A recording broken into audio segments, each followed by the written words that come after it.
Greetings, everyone. Welcome to Engineering Connections Between Politics and Science for the 21st Century, which is a long name for what I think is going to be a great conference. I am Bill Horner from the Department of Political Science here at the University of Missouri, and we're very happy to see such a crowd. We're incredibly happy to see such a great crowd here. So thank you for coming out this morning. And I want to quickly, before I turn things over, quickly thank the sponsors of this event. We have many sponsors who helped us pull this together.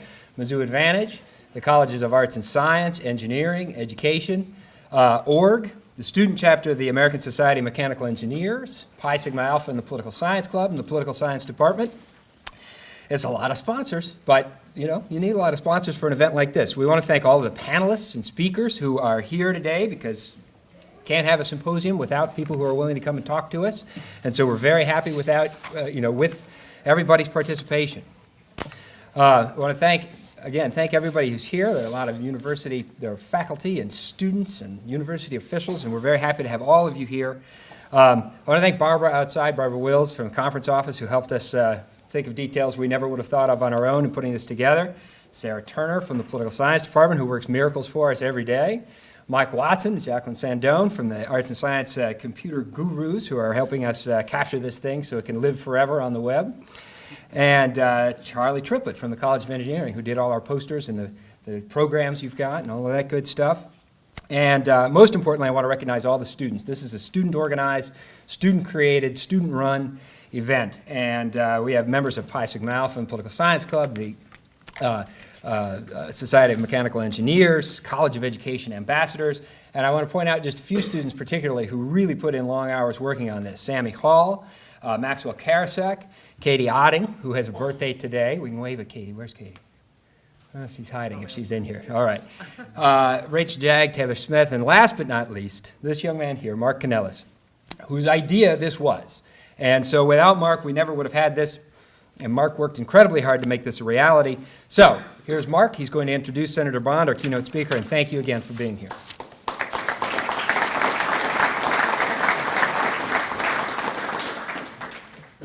All right, so thank you. As Dr. Horner said, my name is Mark Canellis, and I want to welcome everyone and thank you again for being here. I want to give you my vision for what I wanted this conference to be, and then I'll introduce our very esteemed speaker. So many of the problems we face today seem like old problems in name, but really we face a so much more complex society, so much more complex economy and technological issues that we've sort of never seen before. And that's really the basis for this conference.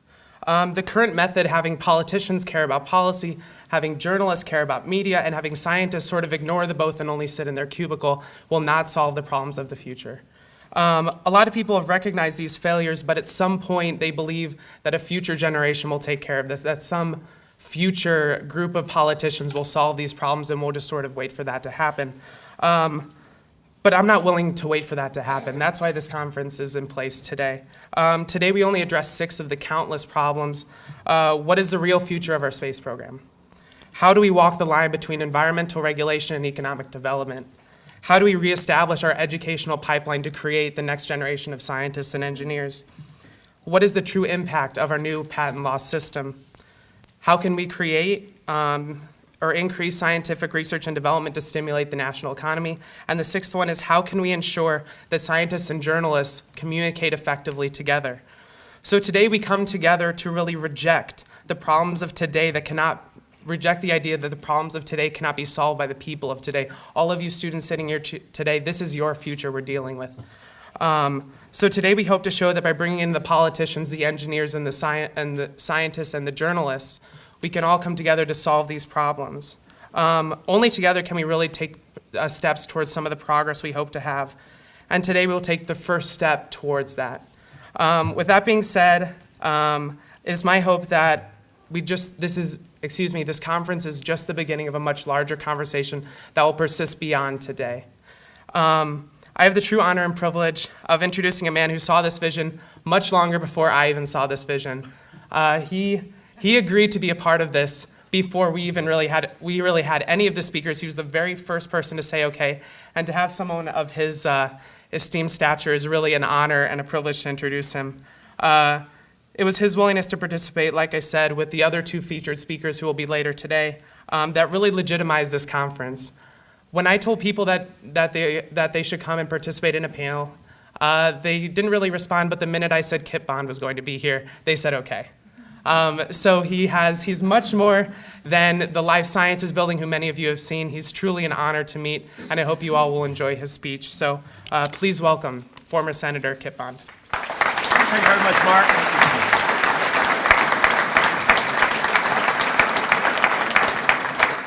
Thank you very much, Mark, and thanks to all of you for the warm welcome. Mark, one lesson, when you have somebody like me, rather than calling me a politician, they got bad names. How about retired statesman? Kenny Hulshoff and I are retired statesmen. But I was given a tip coming in that I can't start off without mentioning the big question of the day, which is, how can a number 3 ranked national team get a second seed in a regional contest? We will leave that for the comments in the question and answer session, and I'm sure that somebody will be able to figure that out, make a calculation of that. I'm also pleased to see some of my partners from Thompson Coburn. I know Dean Franklin and Jason Schwinn are going to be. They really know something about patent law. If you're looking for, if you got questions about patent law, hold them. Do not ask me, because I'm not the one to answer the patent law questions. But it is really an honor to be with you today to talk about the intersection of politics and science. Now, I have a couple of disclaimers. Number one, I'm clearly not a scientist. I wanted to be a physicist, and I went to college, and I ran into a class called The Theory of Calculus. And that course and the professor convinced me to go into social sciences. I am still stuck in the slide rule era, which is the way we figured out things that you all now figure out things on a computer. Gosh, I hope you know what a slide rule used to be, anyhow. But I am very passionate and a big supporter of science of all kinds, because I believe, as Mark indicated, that the work that the engineers and scientists of today will do are the things that are going to propel this country and make sure we have a strong, growing economy, developing the needs that we not only need here, but throughout the world. And as a former policymaker, I've had a lot of experience in the intersection of science and technology. I don't need to tell you, I think you all realize we're living in a time of breakthrough scientific discovery, whether the field is energy, biotechnology, engineering technology, aerospace, information systems, or other military science. In the last 100 years alone, science has taken us from Jonas Salk's and Alvin Savin's first successful doses of polio vaccine to the virtual eradication of an epidemic in the Western Hemisphere. Science has transformed the way people across the globe communicate and interact, connecting college students in the Midwest to protesters in Egypt, Tunisia, Libya, through Twitter and Facebook. I could go on, but don't worry, I won't, because I think science and technology have the potential to unlock solutions to the most difficult global problems, from developing the clean energy technology that keep our industries running while conserving resources, to breakthroughs in biotechnology that create pest and disease resistance and more nutritious crops, bringing hope to the billions of people in the world facing or suffering from hunger. And put in a little plug for a little event that we have tomorrow, the first of the official Bond lecture series on food security, is bringing in one of the world's foremost biotechnology experts, Roger Beachy, the ambassador from Indonesia, representatives from the Vietnam and the Philippines, embassies in Washington, who have a great personal interest in seeing that we increase food production, doubling the amount of grain crops that we can grow on a single plot of land in order to feed the 2 billion more people, many of whom are going to be wanting protein and not just grain products. So that is going to be a very important lecture, 4 o'clock tomorrow afternoon. I think it's in the Life Sciences building. Is that? Yeah, it's in the Life Sciences building. But for those of you interested in food and security, I would hope that you would think about joining us for that one. But despite the tremendous opportunities that science and technology offers to solve these problems, there are roadblocks that we have to overcome. You see, the first problem is making sure we have the talent to do it, to dream up the latest technological advances. We have to attract more students to the fields in math, engineering, science, and technology. Some of you may run into the theory of calculus and bail out, but we hope that more of you will succeed. And we're failing right now in the U.S. By 12th grade, U.S. high school students' math and science performance ranks near the bottom internationally. Recent survey of more than 270,000 college freshmen, only 7% said they intended to major in engineering, the lowest level since 1970s. And right now, we graduate about 35,000 engineers a year. India's graduating 350,000. China's graduating 600,000. Unless we change that dynamic, guess where the developments and the progress are going to be 20, 30, 40 years from now? It's a frightening statistic, and America's leadership in the world depends upon our mastery of math, science, engineering, and technology. It's critical that we do more to make these disciplines relevant to our students. And another thing that I feel very strongly, when we have students from foreign countries who come here and get degrees in the STEM area, we ought to offer them a green card with their diploma. We need to keep them here because they bring in additional talent that we need. Right now, we're graduating and sending them home. They start the businesses that grow overseas. You talk about outsourcing. When we outsource the talent that we train here, we are big losers. But anyhow, I think that's one of my most critical concerns. But then we go to the next possible roadblock, and that's government. And that I have had an opportunity to deal with firsthand. Now, there are quite a few areas where government can be a roadblock to innovation. And that's where we need you to put your political science communication skills together. Because we need people in Washington to respond to the scientific, the engineering, the sound science, rather than the political passions of the day. The recent onslaught of regulations coming out of Washington is mind-boggling.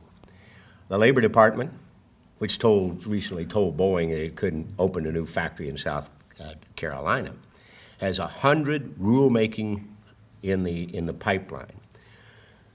The Dodd-Frank bill, which was designed to cure the financial crisis, came out with 848 pages, and the best I can determine, the major financial institutions are the ones that are going to benefit from it. Small businesses, community banks, people who weren't involved in creating the financial crisis are going to bear the burden. And we are going to be losers in communities throughout America where we depend upon these smaller institutions to help us. The healthcare law established 159 new agencies, panels, commissions, and regulatory bodies. And you've heard about the controversy from some of those proposed regulations. The Environmental Protection Agency has some 200 regulations in the works. Just one of the proposed regulations to make stricter the 2008 ozone rule is estimated to cost more than $80 billion a year by the year 2020. Not to mention the other 199 rules, or 30 more, that will directly increase the cost of electricity if they are continually stacked on top of each other. Electricity will be so expensive in coal-dependent areas like Missouri that businesses will move out. They won't be able to do business here. It was said by one leader campaigning for office that he would like to see burning coal for electricity so expensive it would bankrupt the country, the companies that did it. He misses a big point. Those costs for electric utilities are passed along to the consumers. You, who, if you're paying electricity bills, you're paying them, and you'll pay a lot more. Businesses will move out. That's one of the things that has been attractive. One major IT company in St. Louis said the thing that makes Missouri so attractive is its affordable power rates. And our overregulation is attracting international attention. I read The Economist, a British paper that has very British views on many things, many of which I disagree with. But 2 weeks ago, it came out with a cover story, Overregulated America. And they went through and described from their setting in London how these regulations, which I have referenced, will cause a tremendous burden on American economy. And I agree with them. How does this affect innovation? Quite simply, businesses have to spend more and more and more on compliance. They can't be investing. They may go out of business. They certainly won't be locating in the Midwest, which is heavily coal dependent. We don't need all of the regulations that business will be forced to spend unnecessary, expensive money on compliance rather than developing new technologies. Now, let's be clear. I believe very strongly that we should have responsible regulation. When the Clean Air Act amendments were up for passage in the Senate in 90, they wanted to reduce acid rain. So I wound up working with the leader of the Senate, Democrat, Robert Byrd, to pass the acid rain trading system, which allowed all of the generators of electricity to share the costs on an equal basis, and it worked. Unfortunately, the current regulatory regimes have endless new regulations that are just stacked on top of each other. So that is a huge problem. Next is a problem of funding. The old song goes, money makes the world go round. Well, as those of you know in this room, scientific breakthroughs that change the world don't often come cheaply. And most scientists don't get their PhDs expecting to be millionaires. Albert Einstein once said, science is a wonderful thing if one doesn't have to earn one's living at it, which is not a great commentary. But unfortunately, we have seen the budget for scientific research decline. As columnist George Will pointed out in a column, from 1970 to 1995, federal support for research in physical sciences as a fraction of domestic gross product declined 54%, in engineering 51%. And that decline in federal support occurred before the latest economic crisis. When I served in the Senate on the Appropriations Committee, I had the great good fortune to work with my colleague across the aisle, Barbara Mikulski. We traded back between chairman and co-chairman of the Appropriations Subcommittee that funded the NSF. When the Republicans had the majority, I was the chairman. When the Democrats had the majority, she was the chairman. But we worked very hard. We tried to double the National Science Foundation's budget. We got a lot of happy lip service. The president's science advisor said, oh, this is a high priority. I said, well, why didn't you put it in the budget? They put a 1% increase in the budget. We fought tooth and toenail to raise the budget by 5% because he didn't have it in. But investment in scientific innovation, NSF, is absolutely critical. Now, you talk about the intersection of politics and science. I took on a job that was roundly criticized by the scientists. I was approached by the corn growers and the soybean producers in Missouri and some people from the University of Missouri. Doug Randall, was that you? Were you involved in that? He was involved in that. They said, okay, the only way you're going to be able to feed the world is to do genetic engineering to make crops more productive. So we put a provision in the NSF budget that they had to map the genome of a commercially viable crop. They started out with maize or corn. And with that, we started out with $30 million. It's now gone to over $1 billion. And universities like Mizzou and many institutions, the Danforth Plant Science Center, have really flourished, and they brought a tremendous industry doing things that are really unbelievable. I traveled on a trade mission to Indonesia in January with a small company out of St. Louis that mapped the genomes. And what they were doing, I thought I understand what biotechnology was, but they were talking about the second layer. And I've lost on that. I felt like I was in the calculus area again. But they're doing things that can tremendously increase the production of palm oil from the existing land on which palm trees are grown. But we've found in this political climate, with our debt level so high, we find that getting money for scientific and engineering research is difficult. And our country's economic success depends upon government providing the basic funding for the basic research. Things that we depend on in our everyday living, from air conditioning to taking an airplane to see family, to the food we eat, are the result of investment in science. If the federal support for science is eviscerated, we do it at peril to our economy's future, especially as other nations, particularly in Asia, continue to increase their investment in R&D. Now, tax policy is another problem area. While federal funding for support for science is critical, so is investment in the private sector. It's true, the U.S. tax policy does encourage companies to invest in research and development through tax credits. But overall, the U.S. corporate tax regime puts American companies at a distinct competitive disadvantage globally. Currently, the U.S. has one of the most punitive corporate tax regimes in the world. The world average for corporate tax rates is 18%. U.S. corporate tax rate is 35%. On April 1st, when Japan lowers its rates, we will have the dubious distinction of being the highest tax on businesses in the world. And guess what message that sounds to international, multinational businesses? Get out of Dodge. And that is bad news.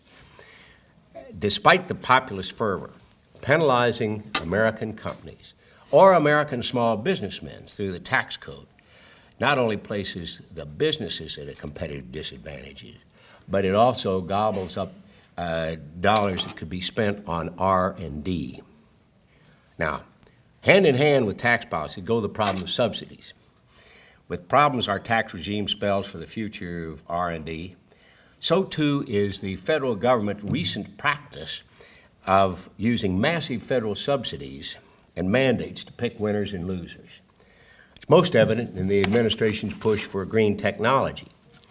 Now, I believe in improving energy efficiency, conservation of scarce resources, and cleaner energy sources are goals we all share. But the recent glut of federal dollars pouring into specific green energy innovations at the expense of others has proven to be a failure. For instance, take a look at Abound Solar Manufacturing in Colorado, a recipient of a $400 million federal loan guarantee. Ultimately, that's going to come out of your pockets and mine to expand solar production. Despite the massive federal investment, the company recently announced a 70% reduction in its workforce, headed down the tubes. The pink slips, rather than green jobs, created at Abound Solar. And the expense of the hundreds of millions, now billions of dollars, are resulting from these things like the infamous $535 million taxpayer loan to Solyndra, which has gone bankrupt, to more than $225 million in the taxpayer-funded failure at Range Fuels in Georgia. The list could go on and on and on. Now, don't get me wrong. The government has, over the years, played a critical role in encouraging innovation, from mapping the plant genome to the DARPA role in creating the internet. But the government should be supporting the basic research only and getting involved in the actual production only when it is a government function, like defense. They have to develop things at DARPA. But when the federal government is driven to make investments based on politics that favor one group or one industry over another, the results are lousy. I love quoting former Obama advisor Larry Summers when he warned the administration against federal loan guarantees to Solyndra in 2009, when he wrote, quote, "The government is a crappy venture capitalist," close quotes. And unfortunately, it's our money that they're putting at risk. The risk money in developing and bringing these technologies to the market should be taken by private investors, people who are actually in the game and have to sell the validity of their concept to the people who will voluntarily provide their funding, not a government fiat to take federal money and put it in their pockets. Well, in the midst of the 2012 campaign season, politics permeates everything. And for politics, too often, it outweighs sound science. And we become involved in the politics over fossil fuel. But we need not only to preserve our resources and protect the environment, but we need to have reliable, affordable energy to keep our plants running, hospitals, schools lighted. And that's the latter point is currently out of favor in much of the rulemaking going on in Washington. Many coal-dependent states, and we depend more than 80% in Missouri on coal, see the fight over fossil fuels really as an attack on our economic survival. The low cost of coal is why Missouri and other Midwestern states enjoy lower energy costs than the East Coast and the left coast. Excuse me, the West Coast. I call it left coast for their political views. But here in Missouri,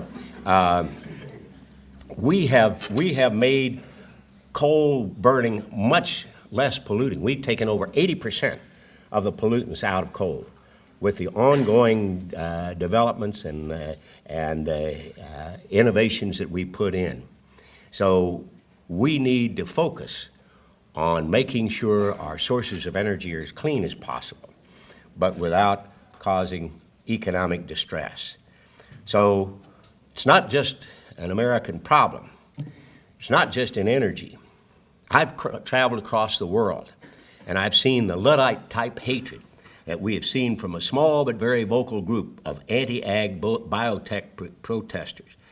They have said that biotech will cause Frankenstein monsters, and the public policy that they've been able to shift in many countries has required labeling and stigmatizing GMO foods.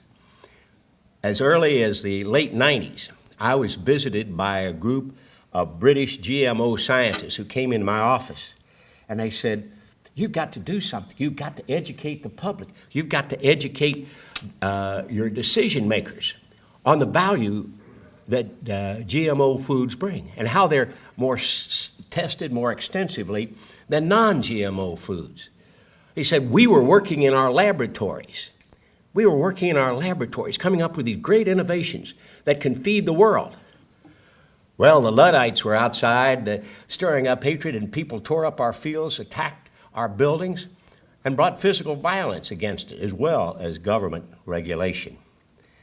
That's why the Forum on Politics and Science and the Intersection is so important. You who are engineers, who are scientists, who are researchers, have to know that you must get out of your labs and out of the research to get out and explain what you're doing. Work with these folks who are going to be in political science and journalism. Work with them to help tell your story.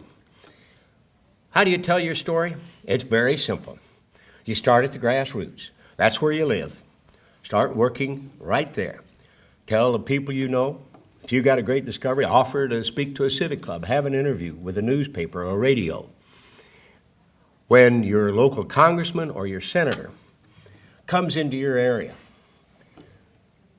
go to the meetings, talk to them. Tell them what you think can be done to support the science, the engineering, the new developments, whatever the field, from aerospace to healthcare to food security. Tell them what the opportunities are. For the 40 years I spent in government, that's where I got my best information, listening to the people from home. You are the ones who can give them the good advice. Only by effective communication can you tell them what good, sound science, engineering can do. Thank you very much. Good luck, and be sure and carry that message. Thank you.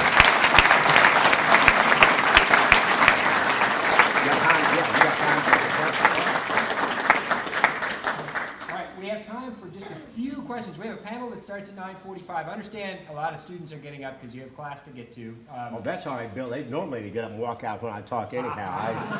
I'm not surprised about If you need to get to class, that's all right. Please leave quietly. And if you need to check in and have people know you were here, there's people that can help you out in the hallway with that, okay? All right, so please leave quietly, though. You know we're off. Well, anybody else? Now, Now if you that have any we're... questions for the senator that you'd like to, we have a few minutes here before our first panel starts at 9:45. Steve Kennard. Could you share, it's been over 1,000 days. It's been over Okay, are 1,000 these on?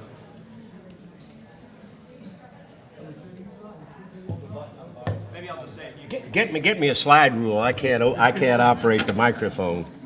It's been over 1,000 days since I think the budget's been passed or something. Yeah. Could you just share with the group what's the reason for that, and also what's the dangers of not having Congress? Steve raised a question that Congress has not been able to pass a budget for 1,000 days.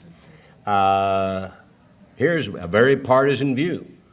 It is not the view of my partners, the university, or anybody I'm associated with it, except a few of my good political friends.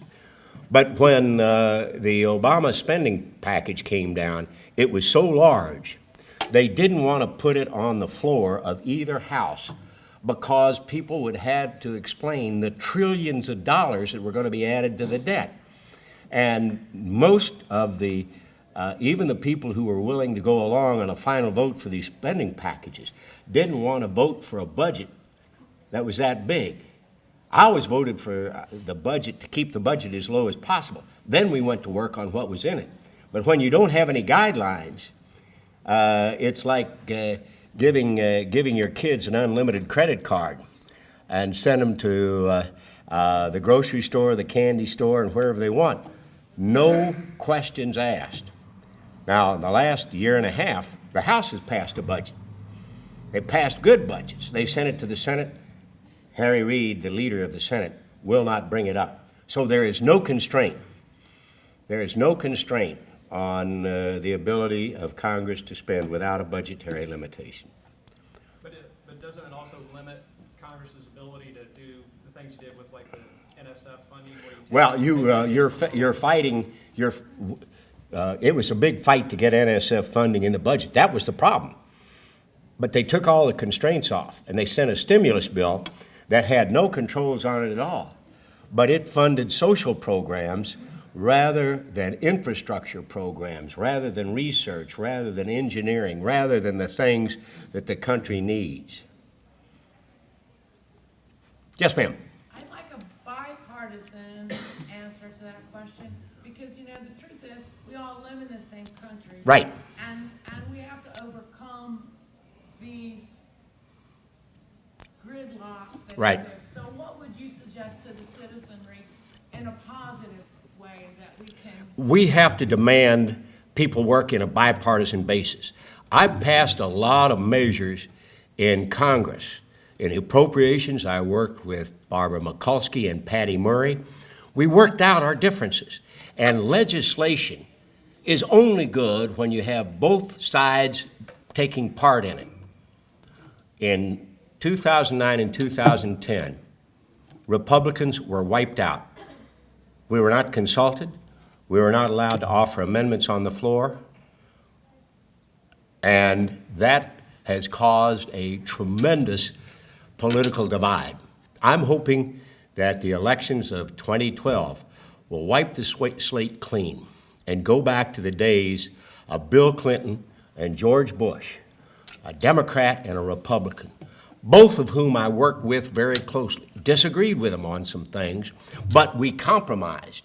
And both houses of the Congress need to work on a bipartisan basis. All right. Here's a view. Paul Ryan went to the White House and asked the president questions about Obamacare that he could not answer.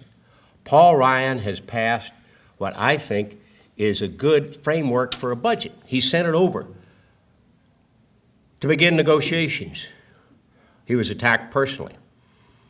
The super PACs ran ads of Paul Ryan pushing grandma over the cliff. That's not the way you start negotiations.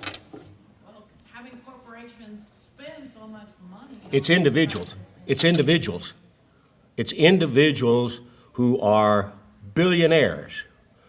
George Soros and his friends have supported the Democrats. The guy behind Solyndra, Kendrick,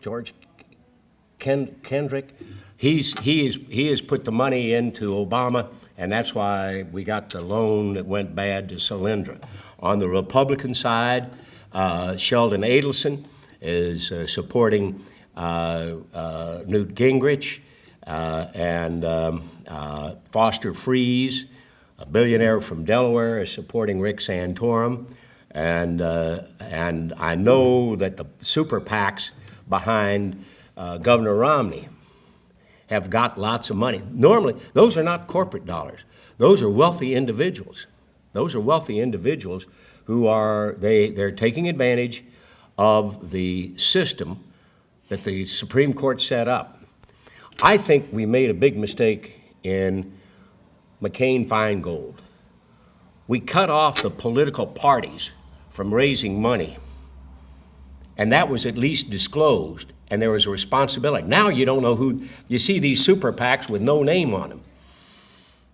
I think that there ought not, you shouldn't limit the amount that can be, that be spent, but if the Supreme Court says you can't limit it, then at least require it to be fully disclosed and have it come from individuals, not corporations, not labor unions, because the labor unions usually outspend the Republicans by a factor of 3 to 1. All right? One more. Okay, you pick it, Bill. There are too many people out here. All right. How about over there? Craig. Oh, Craig, or the gentleman next to Craig. I was just going to ask, what are your thoughts on the sequester, what the sequester, if it takes effect, what effect it will have on sciences and the NSF budget? Well, I think the automatic sequester and tax increases were a tremendous failure by Congress to pass it because the results are disastrous.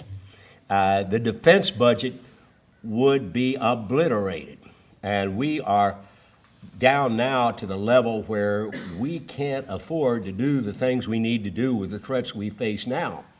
And whenever we do that, we find out we're hustling to pick up. Whether it was World War II, we were way behind because we cut the budget. In the 90s, the budget for intelligence was cut so much. At one point, the head of the intelligence agency said he didn't need human intelligence anymore because we could get it all from overhead. So they phased out all of the human gatherers. And man, when you're dealing with the current threats that we have from radical terrorism, the overhead views don't tell you a lot about what's going on in the caves. And unfortunately, the sequester hits defense, intelligence, and it is an indiscriminate way. And the only thing I can hope is that a new Congress, and personal, my political view is a new president will say, hey, let's get serious immediately and work to get the budget back in balance and fund the things that need to be funded and stop funding the things that are not top priority. Otherwise, we're going downhill on a fast downhill track. With that happy note, the only thing I can say to the students who are left, get out there and make your voices heard. Thanks very much.